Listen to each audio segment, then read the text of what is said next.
The rope was already around her neck when the crowd started chanting for blood. Ayana stood on that makeshift platform, hands bound behind her back, watching dozens of faces twisted with hatred stare up at her. They wanted to watch an Apache woman die. They didn't care if she was innocent. The morning sun cast long shadows across the dusty town square where someone had hastily constructed a gallows from old lumber and rope. Ayana's dark eyes swept across the mob below. Men, women, even children who should have been in school, all gathered to witness what they called justice. But there was no justice here, only fear and ignorance dressed up as righteousness. Sheriff Brennan stood beside the platform, his hand resting nervously on his gun belt. He kept glancing between Ayana and the crowd, sweat beading on his forehead despite the cool morning air. The man was weak. She could see it in his trembling fingers and the way he avoided her gaze. He knew this was wrong, but he lacked the strength to stop it. "String her up already!" someone bellowed from the back of the crowd. Others joined in, their voices creating a chorus of bloodlust that echoed off the wooden buildings surrounding the square. Ayana closed her eyes and thought of her grandmother's words. Courage wasn't the absence of fear, but the mastery of it. A woman near the front, her face pinched with hatred, picked up a stone and hurled it toward the platform. It struck Ayana's shoulder, sending a sharp pain down her arm. The crowd cheered as if they'd just witnessed something heroic instead of cowardly. More stones followed, and Ayana forced herself to stand straight, refusing to give them the satisfaction of seeing her crumble. "My husband's blood is on your hands!" the woman screamed, tears streaming down her cheeks. "You and your savage people killed him in cold blood." Ayana wanted to tell her the truth, that she'd been 50 miles away when the attack happened, tending to her sick cousin in the hills. But they wouldn't listen. They'd already decided she was guilty the moment they saw her Apache features. To them, one Apache was the same as another, all responsible for every crime committed by any member of her people. Sheriff Brennan cleared his throat and unfolded a piece of paper with shaking hands. "Ayana of the Apache tribe," he began, his voice barely audible over the crowd's murmur. "You stand accused of murder, theft, and conspiracy against the people of this territory." The charges were lies, every single one, but as Ayana looked out at the sea of hostile faces, she realized the truth had died long before she'd been dragged to this platform. These people needed someone to blame for their fear, their losses, their inability to understand a world where different peoples tried to share the same land. A man stepped forward from the crowd, his face scarred from what looked like a knife wound. "That Apache witch probably cursed our wells too," he spat. "Ever since they started raiding our settlements, nothing's been right in this town." But Ayana hadn't raided anything. She'd been trying to find work to earn enough money to buy medicine for her cousin who'd fallen ill with fever. She'd made the mistake of coming to this town alone, thinking these people might show mercy to a woman traveling without warriors. Instead, they'd seen opportunity, someone to punish for crimes they couldn't solve. The noose felt heavy against her neck as Sheriff Brennan positioned himself near the lever that would open the trap door beneath her feet. His hands were shaking so badly now that she wondered if he'd be able to pull it when the time came. Part of her almost felt sorry for him. Almost. But then she heard the sound of hoofbeats approaching fast from the edge of town, and something in the rhythm made several people in the crowd turn their heads toward the sound. The rider emerged from the dust cloud like something out of a fever dream. His horse was massive, black as midnight, and the man sitting tall in the saddle carried himself with the kind of authority that made conversation stop mid-sentence. Caleb Thornfield had arrived, and even from a distance Ayana could see the way the crowd's energy shifted. He possessed a quiet intensity, a charisma that whispered of battles fought and won both on the land and within himself. "What's the meaning of this?" Caleb's voice cut through the morning air as he dismounted, his boots hitting the ground with purpose. He was tall, broad-shouldered, with weathered hands that spoke of years working cattle and land.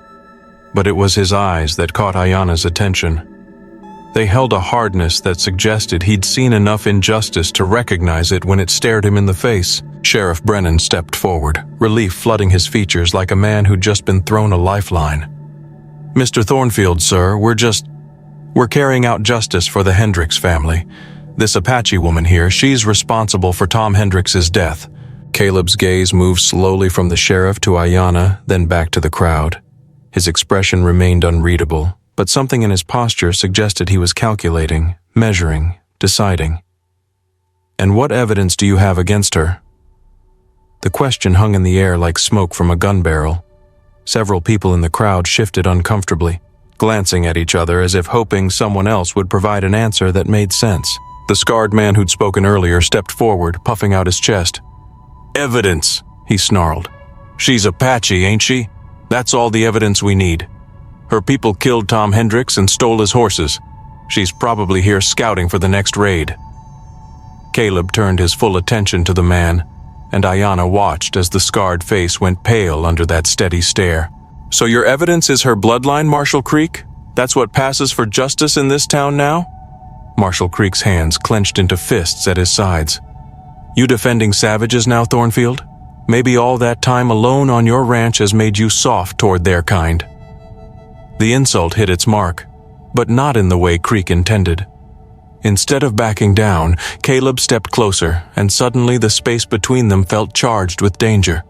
"Careful, Creek. I've buried better men than you for saying less." Ayana felt her heart hammering against her ribs as she watched the confrontation unfold. This stranger, this Caleb Thornfield, was risking his reputation, maybe his life, to question what this mob called justice. But why? She'd never seen him before, had no claim on his protection or loyalty. Sheriff Brennan raised his hands, trying to diffuse the tension. "Now, gentlemen, let's keep this civil. Mr. Thornfield, I understand your concerns, but the people of this town have spoken. They want justice for what happened to the Hendrix family." "Justice?" Caleb's laugh was cold, sharp as a blade. "You call this justice? Stringing up a woman based on nothing but fear and prejudice?" The crowd began to murmur, some voices rising in anger. A woman near the back shouted, "She's one of them that killed our people." Others joined in, their voices blending into a chorus of accusation and hatred. But Caleb wasn't finished. He looked up at Ayana, and for the first time since they'd put that noose around her neck, she saw something she'd almost forgotten existed. Compassion in a white man's eyes. "Has anyone bothered to ask her where she was when Hendrix was killed?" Caleb called out, his voice carrying over the crowd's noise. "Or are we just going to murder a woman because it's easier than finding the real killers?" That's when Marshall Creek made his first serious mistake. He reached for his gun. Caleb's hand moved faster than lightning, his Colt clearing leather before Creek's fingers even touched his grip. The metallic click of the hammer being pulled back echoed across the suddenly silent town square like a death sentence, waiting to be carried out. "I wouldn't," Caleb said quietly, his voice carrying the kind of calm that made smart men very nervous. Creek's hand froze halfway to his weapon, sweat now visible on his scarred forehead. "Unless you're faster than me, Marshall, and I'm betting you're not." The crowd had gone dead silent, the kind of quiet that settles over a place when violence hangs in the air like smoke. Ayana watched from the platform, her heart pounding, as she realized this stranger was willing to kill to defend her. But why? What could she possibly mean to a man she'd never met? Sheriff Brennan's voice cracked as he tried to regain control. "Now hold on, both of you. There's no need for gunplay here. We're civilized people." "Civilized?" Caleb kept his gun trained on Creek while his eyes swept the crowd.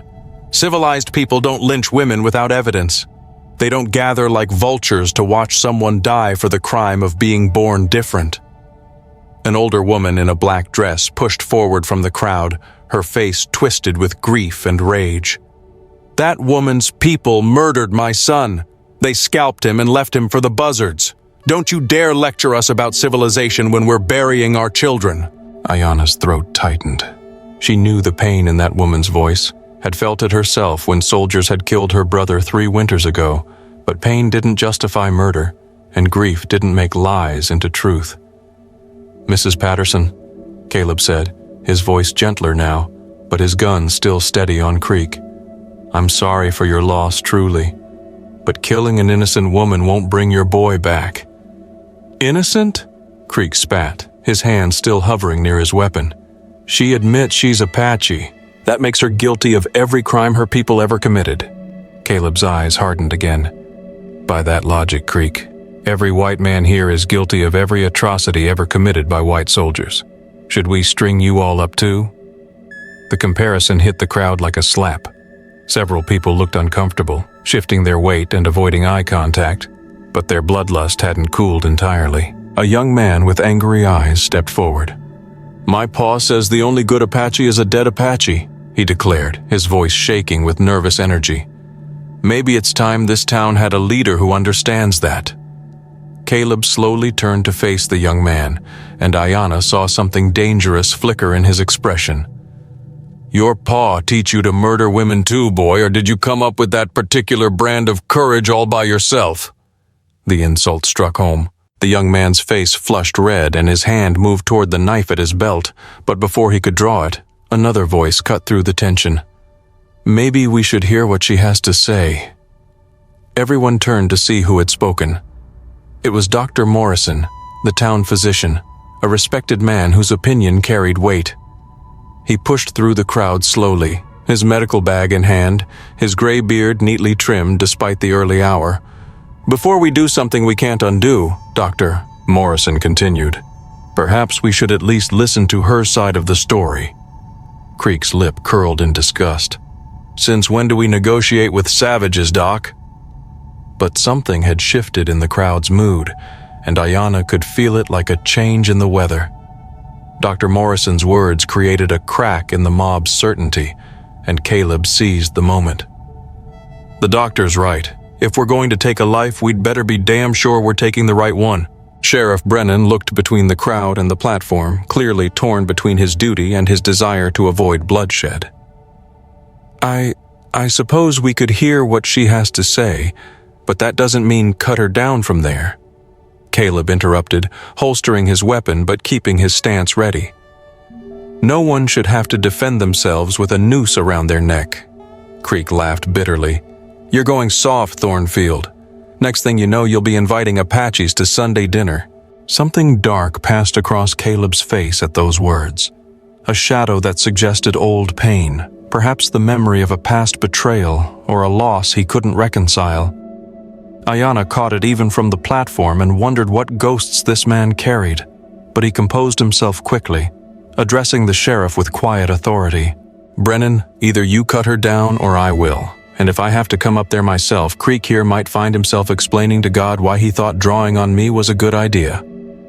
The sheriff's hands shook as he climbed the platform steps. Ayana felt the rope loosen around her neck, and for the first time in hours, she could breathe without feeling death's cold fingers against her throat. When Brennan cut the bonds around her wrists, circulation returned to her hands like fire. "Now," Caleb called up to her, "tell us where you were when Tom Hendricks was killed." Ayana rubbed her wrists and looked out at the sea of hostile faces. Most still wanted her blood, but a few seemed genuinely curious to hear what she had to say. Dr. Morrison nodded encouragingly while Creek scowled like a man watching his entertainment being ruined. "I was 50 miles north," she said, her voice steady despite everything they'd put her through. "In the hill country caring for my cousin who had taken ill with fever. She couldn't keep food down, couldn't even stand without help." "Convenient story," Creek sneered. "Got any witnesses to back that up? Oh wait, I forgot. Apaches don't exactly keep written records." But Dr. Morrison stepped forward, his expression thoughtful. "What kind of fever? What were the symptoms?" Ayana looked down at him, surprised by the genuine interest in his voice. "She burned hot for 3 days and nights, couldn't hold water down. Her skin turned yellow like autumn leaves." The doctor's eyebrows rose. "Did you treat her with willow bark tea and cool compresses?" "Yes," Ayana replied, "and ground echinacea root mixed with honey when we could find it." Dr. Morrison nodded slowly. "Those are the right treatments for what sounds like yellow fever. Most people around here wouldn't know that combination." He turned to address the crowd. "She knows medicine, real medicine, not superstition." But Creek wasn't convinced. "So she knows some folk remedies. That doesn't prove she wasn't raiding settlements." Caleb stepped closer to the platform. "What's your cousin's name? Where exactly were you caring for her?" "Her name is Singing Bird. We were camped near Eagle's Nest Rock by the stream that runs clear even in drought years." Ayana's voice carried the ring of truth, each detail specific and immediate. An uncomfortable murmur went through the crowd. Several people exchanged glances, and Ayana sensed their certainty beginning to waver. But she also knew that doubt could be dangerous too. People who'd worked themselves up for a lynching didn't like having their bloodlust frustrated. That's when a new voice spoke up from the back of the crowd. "She's telling the truth about Eagle's Nest Rock." Everyone turned to see a grizzled prospector pushing through the crowd, his clothes dusty from the trail. "Name's Jonas Fletcher. I was working claims up that way last week. Saw an Apache woman tending to a sick girl by that very stream. Figured it was none of my business as long as they didn't bother me." Creek's face turned red with frustration. One witness don't prove nothing. Maybe they were planning raids between nursing duties. But Caleb had heard enough. He looked up at Ayana with something that might have been respect. "Miss, what's your full name?" "Ayana Threehawks," she replied, meeting his gaze directly. "Miss Threehawks," Caleb said formally, "I believe you're innocent of these charges." The crowd erupted in angry shouts, but underneath their fury, Ayana heard something else, the sound of doubt creeping in like water through a cracked dam. The crowd's anger reached a boiling point as Creek raised his voice above the chaos. So what if she wasn't there that exact day? Her people still killed Tom Hendricks. Apache blood runs in her veins, and that makes her guilty of every raid, every murder, every scalping her kind ever did. His words struck a chord with many in the crowd. Heads nodded, fists clenched, and the hunger for violence began to rebuild like a fire rekindling. Ayana felt the momentum shifting back toward the gallows, and fear crept up her spine despite Caleb's protection. But Caleb stepped onto the platform beside her, his presence commanding attention. "Let me tell you something about guilt by bloodline," he said, his voice carrying across the square. "My grandfather fought in the war against Mexico. Does that make me responsible for every Mexican who died in that conflict?" "That's different," Creek shot back. "We're civilized people. We don't scalp children and burn homesteads." "Don't we?" Caleb's question hit like a thunderbolt.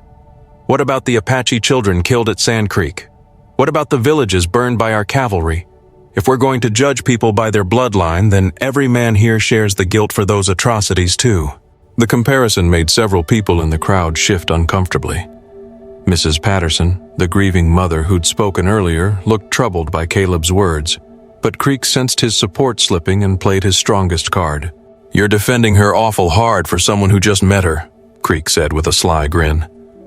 "Makes a man wonder if maybe you got other reasons for wanting to keep this Apache woman alive." The insinuation hung in the air like poison. Ayana felt the crowd's mood turn ugly again as they latched onto Creek's implication. Whispers started, crude suggestions about Caleb's motives for protecting an Apache woman. Caleb's face went stone cold. "Careful, Creek, you're walking on dangerous ground." "Am I?"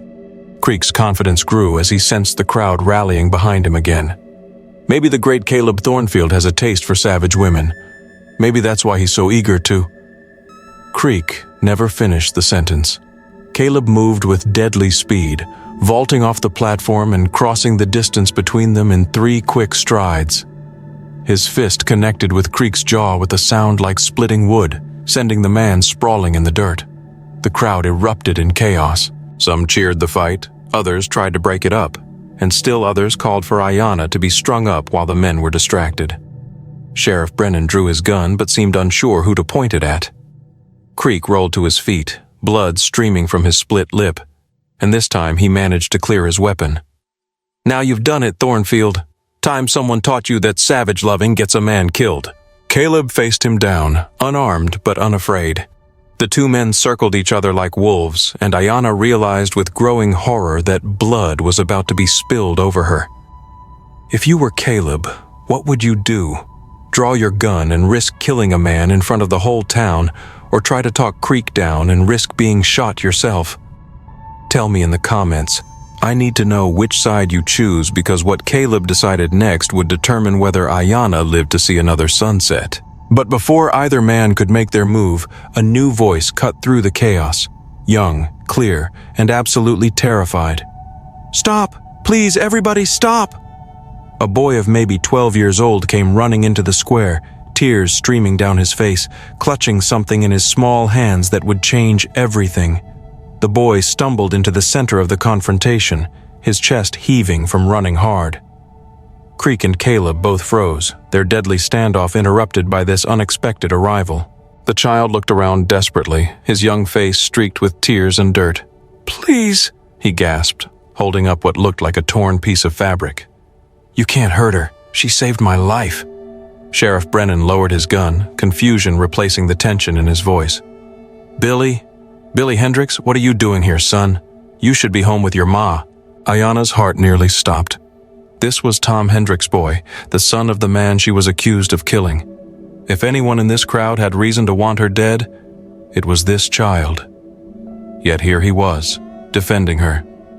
Creek wiped blood from his lip, his eyes narrowing as he looked at the boy. "What's this nonsense about her saving your life? This woman's people killed your pa." Billy shook his head violently, clutching the fabric tighter. "No, you're all wrong. It wasn't her people who killed pa. I saw who really did it." A stunned silence fell over the crowd. Even the birds seemed to stop singing as everyone strained to hear what the boy would say next. Dr. Morrison stepped forward gently, his voice kind but urgent. "Billy, son, tell us what you saw. Take your time." The boy's voice shook as he began his story. "Pa and me were checking the north pasture when we heard shooting. Pa told me to hide in the rocks while he went to see what was happening. That's when the bad men came." "What bad men?" Caleb asked, his confrontation with Creek forgotten for the moment. "White men," Billy said, his words hitting the crowd like physical blows. 3 of them dressed like cowboys but with bandanas covering their faces. They had Pa's horses already loaded with supplies they'd stolen from our ranch. Creek's face had gone pale, but he tried to maintain his aggression. The boy's confused, scared maybe. He saw Apaches, but his mind's playing tricks. "I know what I saw," Billy interrupted with surprising force. "One of them had a scar on his hand shaped like a crescent moon. Another one walked with a limp from an old injury. These weren't Indians, Mr. Creek. These were white men stealing from us and making it look like Apache raids." The implications of Billy's words rippled through the crowd like wildfire. If he was telling the truth, then not only was Ayana innocent, but the real killers were still out there. Worse, they were deliberately framing the Apache for their crimes. Mrs. Patterson pushed forward, her face a mixture of hope and anguish. "Billy, are you certain? You're absolutely sure it wasn't Indians who killed your father?" "Yes, ma'am," Billy said. Then he held up the torn fabric. "This piece came from one of their shirts when Pa fought back. It's blue cotton with white stitching. I never saw any Apache wear cloth like this." Dr. Morrison examined the fabric, nodding slowly. "This is definitely from a white man's shirt. Good quality cotton, machine-stitched. Not something you'd find in an Apache camp." But Creek wasn't ready to give up his narrative. Even if that's true, it doesn't prove she's innocent. Could be her people working with white outlaws. Happens all the time. Savages team up with criminals to raid honest folks. Caleb stepped closer to Creek, his patience finally exhausted. "You're reaching, Creek. Face the truth. You were about to lynch an innocent woman." "Innocent?" Creek spat. "She's still Apache, still one of them that's been raiding our territory. Even if she didn't kill Hendricks, she's guilty of something." That's when Billy did something that surprised everyone. The 12-year-old boy walked directly to the platform where Ayana stood and looked up at her with eyes that held more wisdom than a child should possess. "Miss," he said quietly, "I'm sorry for what these people tried to do to you. My pa always taught me that a man's judged by his actions, not his blood. He would have been ashamed to see you treated this way." Ayana felt tears sting her eyes for the first time since this ordeal began. This boy, who had every reason to hate her, was showing more humanity than the entire mob combined. But Creek's voice cut through the moment like a knife. "This changes nothing. Even if she didn't kill Hendricks, she's still Apache, still dangerous, still needs to hang." That's when Jonas Fletcher, the prospector, spoke up with information that would shatter everyone's assumptions about the recent raids. Jonas Fletcher stepped forward, his weathered face grim with purpose. Speaking of those raids, I got something to say that might interest folks." He reached into his coat and pulled out a small leather pouch. "Found this near my claim last week, same day I saw Miss Three Hawks tending her sick cousin." He opened the pouch and poured several items into his palm: a silver watch, a wedding ring, and a distinctive brass button. The crowd pressed closer to see, and Mrs. Patterson gasped when she recognized the watch. "That's Tom's watch, the one his father gave him before he died." Jonas nodded solemnly. "Found it in a camp about 2 miles from where Miss Three Hawks was nursing her cousin. But here's the interesting part. This camp belonged to white men. I could tell by the boot prints, the way they arranged their gear, even the type of coffee grounds they left behind." Creek's face had gone from pale to ashen, but he wasn't finished fighting. "So what? Maybe some whites found the watch after the Apaches dropped it." "Maybe," Jonas said. Then he reached into his other pocket. "Except I also found this." He held up a piece of paper, creased and dirty but still readable. "Looks like a list of homesteads to hit next." Written in English in a white man's hand. Sheriff Brennan took the paper with shaking fingers and read it aloud. "Johnson Ranch, Friday. Miller Farm, Saturday. Hendricks Place, Sunday." His voice cracked as he looked up. Tom was killed on Sunday. The implications hit the crowd like a landslide. Not only had they been wrong about Ayana, but there was an organized group of white outlaws systematically raiding homesteads and letting the Apache take the blame. The silence stretched long and uncomfortable as people began to realize what they'd almost done. Dr. Morrison cleared his throat. "Miss Three Hawks, I believe I speak for many here when I say we owe you a profound apology." But Creek wasn't ready to admit defeat. His face twisted with desperate rage as he saw his narrative crumbling. "This is all lies, planted evidence. You're all being fooled by Apache trickery." "Enough, Creek," Caleb said, his voice carrying final authority. "Face the truth. You were wrong." That's when Creek made his final, fatal mistake. With a snarl of rage, he raised his gun toward Ayana, determined to finish what the mob had started, even if he had to do it alone. "If nobody else has the guts to kill this savage, I will." Caleb's Colt cleared leather with lightning speed. The shot echoed across the town square like thunder. Creek's gun flew from his hand as the bullet shattered his wrist, sending him screaming to his knees in the dirt. "Next man who threatens Miss Three Hawks will get worse than a broken wrist," Caleb announced, his smoking gun still in his hand. The crowd backed away, finally understanding that their bloodlust had consequences. Billy Hendricks stepped closer to Ayana, his young voice carrying across the now silent square. "Miss, I'm sorry about what they did to you. My pa would have been ashamed of this whole town today." Ayana looked down at the boy, then at Caleb, then at the faces of people who minutes earlier had been screaming for her death. Some looked ashamed now, others confused, but the hatred had finally burned out of their eyes. Sheriff Brennan holstered his weapon and approached the platform. "Miss Three Hawks, on behalf of this town, I apologize. You're free to go." But as Ayana stepped down from the platform, she realized her ordeal had revealed something darker than simple prejudice. There were organized criminals using racial hatred as cover for their crimes, and until they were caught, both Apache and white settlers would continue to suffer. Caleb seemed to read her thoughts. "Those outlaws are still out there, still killing people and letting your people take the blame." Ayana met his gaze directly. "Then we need to stop them." 3 hours later, Caleb and Ayana rode side by side toward the northern hills, following the trail Jonas Fletcher had described. Sheriff Brennan had deputized them both after Dr. Morrison convinced the town council that stopping the real killers was more important than nursing wounded pride. Billy Hendricks had insisted on coming too, despite his young age. "Those men killed my pa," he'd said with determination that reminded Ayana of warriors twice his age. "I got a right to see justice done."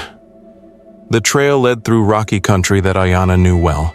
Her people had hidden in these hills for generations, and she could read the signs the outlaws had left behind like words on a page. Broken twigs, disturbed stones, the faint scent of their horses carried on the wind. "3 men," she said quietly, studying hoof prints in a patch of soft earth. "Heading for Eagle Canyon. There's water there, good grass for horses. Caleb checked his rifle and adjusted his hat against the afternoon sun. Think they know we're coming? Not yet, but they will soon. Ayana pointed toward a thin column of smoke rising from the canyon ahead. They're cooking their midday meal, feeling safe because they think everyone blames the Apache for their crimes. As they approached the canyon rim, Ayana held up her hand for silence. Below them, she could see the outlaws' camp. 3 men lounging around a small fire, their stolen goods piled nearby. One had a distinctive crescent-shaped scar on his hand, exactly as Billy had described.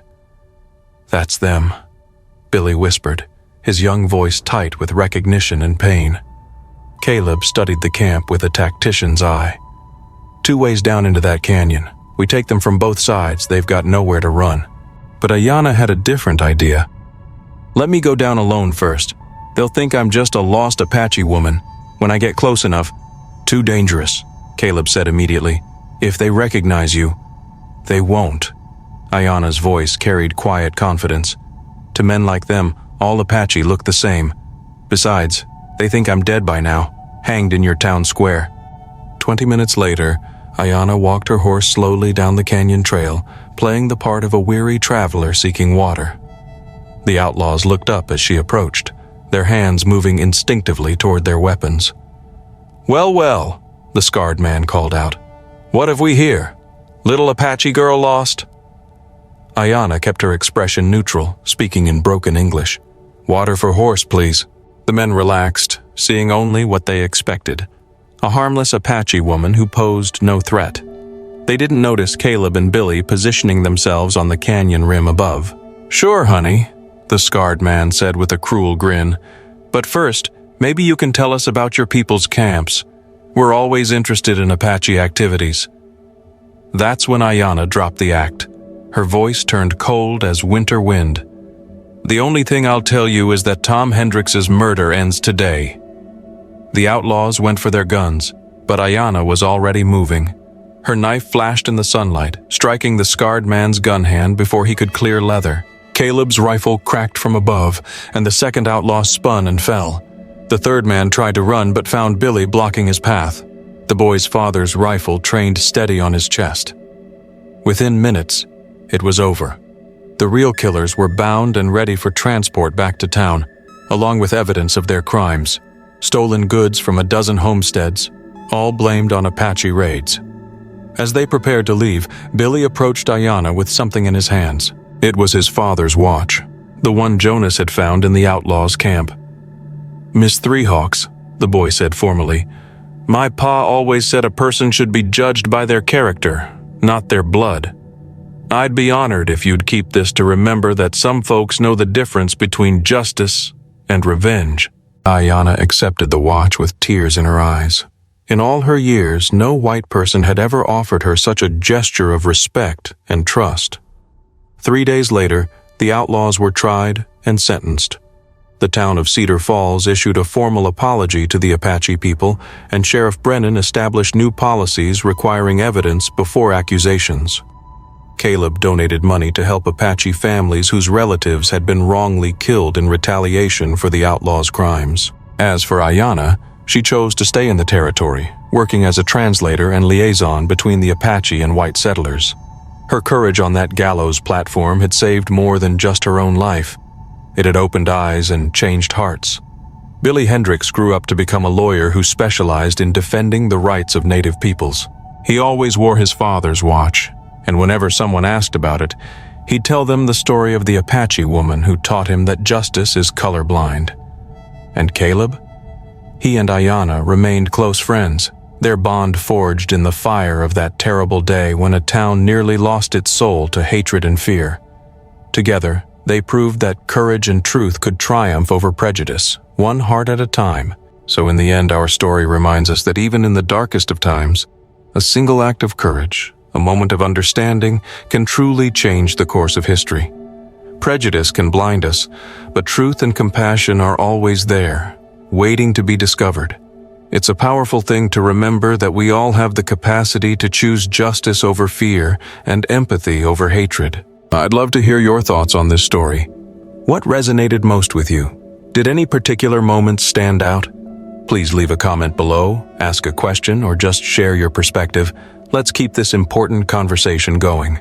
And if you enjoyed this tale and want to hear more stories that challenge perspectives and celebrate the human spirit, please hit that subscribe button. That way you won't miss out on any future uploads. Thanks for watching.